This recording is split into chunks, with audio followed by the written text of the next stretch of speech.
Tapi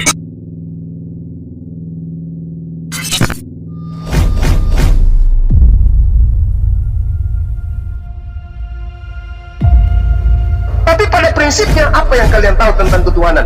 Nonsense, bullshit. Kalau kami yang ditanya, apa yang diterangkan kemudian Al-Quran? Yunazzilul malaika birruh min amrihi ala man yasha'u min ibadi an anziru annahu la ilaha illa ana wattaqun.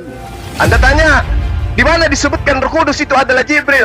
Qul nazzalahu ruhul qudus min rabbika bil haqq liyuthabbital ladina amanu wa hudan wa bushra lil muslimin. Qul man kana aduwwan li Jibril fa innahu nazzalahu ala qalbika bi idznillah musaddiqan lima baina yadayhi wa hudan wa bushra lil mu'minin.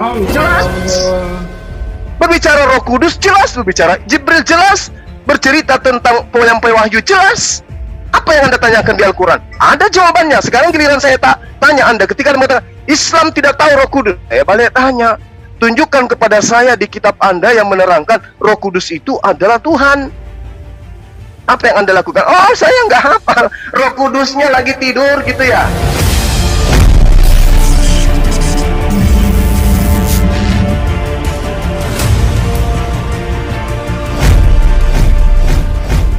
Anda mau mengatakan begini ya, saya akan ambil konsekuensi iman Anda.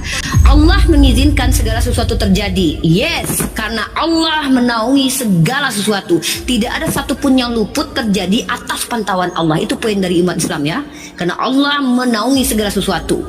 Bahkan Allah katakan, daun yang jatuh pun itu atas izin Allah. Kalau tidak izin Allah, tidak mungkin itu jatuh pohon daun itu.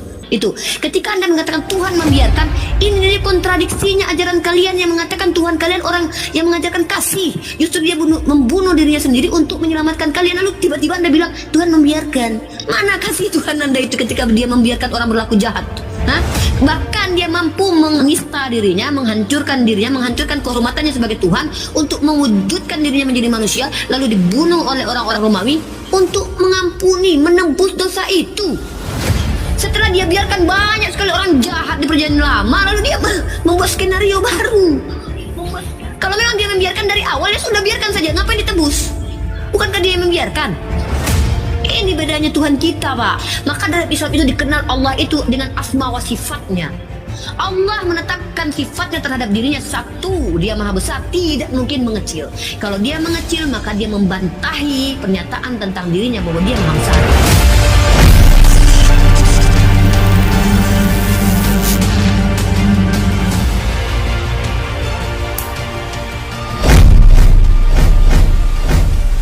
Kalau saya memahami 1 Timotius 3 nomor 16, ketika dia, kalimatnya kan jelas di sini, dia sebagai Tuhan Bapa maksudnya ini ya, dia ini merujuknya kepada Tuhan Bapa. Sesungguhnya agunglah rahasia ibadah kita.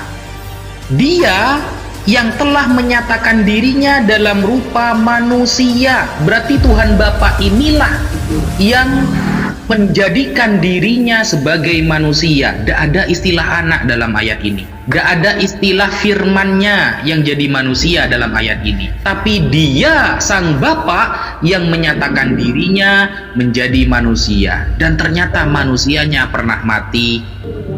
Nah, sehingga ketika Bapa sudah jadi manusia, dan ternyata manusianya disalib, dan mati 3 hari, lalu Mas Pras dengan lucunya mengatakan dibangkitkan oleh Bapa. Punya berapa Bapak Yesus berarti, Mas Pras? Nah, ini kan tambah pusing saya nanti. Ini harus butuh bodrek saya untuk memikirkannya.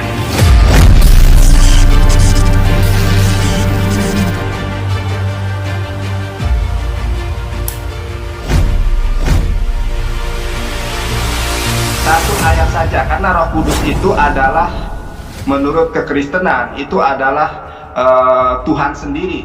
Sedangkan tidak ada di dalam Torah yang menyebutkan Roh Kudus. Satu diksi saja tidak ada, Abi. Ya, padahal itu adalah konsep bagian dari ketuhanan. Apakah Musa tidak pernah memperkenalkan Roh Kudus? Padahal Roh Kudus itu Tuhan. Tetapi di dalam Torah, Abi, mohon maaf ini Abi ya, tidak pernah ada satu diksi pun Roh Hakodes, Roh Kudus, tidak ada. Kalau Oleh karena ada itu, bagaimana? Kalau saya tantang di dalam bahasa Ibrani ada satu diksi perkataan Anoki Roh Hakodes Eloheha, aku adalah Roh Kalau Kudus. benar itu tantangan kamu, Siap. saya belum bisa menjawabnya sekarang karena pertanyaan kamu itu pakai bahasa Ibrani, sementara saya pakainya bahasa Arab. Bukannya Abi itu punya Roh Kudus yang bisa membimbing, yang bisa memberikan pertolongan. Kenapa Abi Jangan tidak ngomong yang meminta? lain, Nandar. Jangan ngawur ya, nggak sopan kamu.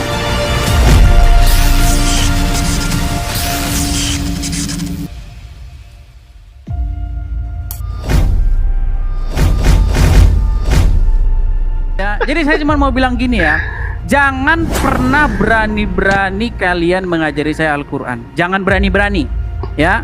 Saya ini sudah 10 tahun baca Quranmu itu. Nggak ada satupun koma titik yang nggak saya baca. Cari di dalam Quranmu, kamu harus lebih mencintai Allah lebih dari apapun. Cari di dalam Quranmu. Saya iris kuping saya kalau kamu bisa temukan itu. Saya iris kuping saya, ya. Tapi saya bisa tunjukkan sama kamu bahwa kamu harus lebih mencintai Muhammad lebih dari apapun. Ya, bismillahirrahmanirrahim. Memang edis itu harus hati-hati bicara potong-potong ya. Soalnya malam ini kalau misalnya dia berani betul-betul dipotong, saya bawakan surat ini, apa yang dia mau bilang ini? Gak usah potong-potong, dis, burungmu aja dulu potong ya. Dalam surat At-Taubah Allah Subhanahu wa taala berfirman, "Qul in kana aba'ukum." Ini kau minta dalil ya. Di mana Allah harus dicintai di atas segalanya kan? "Qul in kana aba'ukum wa abna'ukum wa ikhwanukum wa azwajukum wa ashiratukum," dan seterusnya.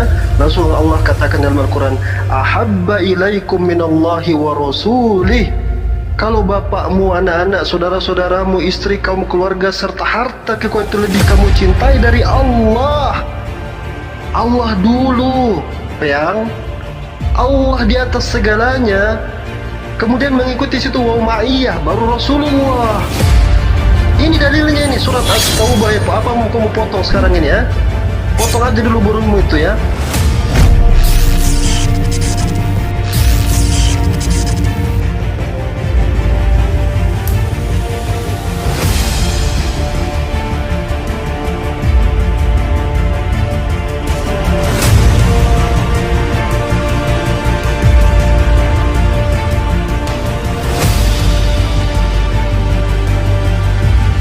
Nah, lalu saya ingin tunjukkan kepada kamu yang namanya Kumus Alkitab Al-Muqaddas.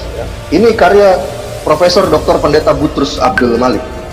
Orang Kristen mengatakan bahwa Allah itu adalah sebuah gelar, ya kan? Itu kekeliruan yang amat sangat mendasar.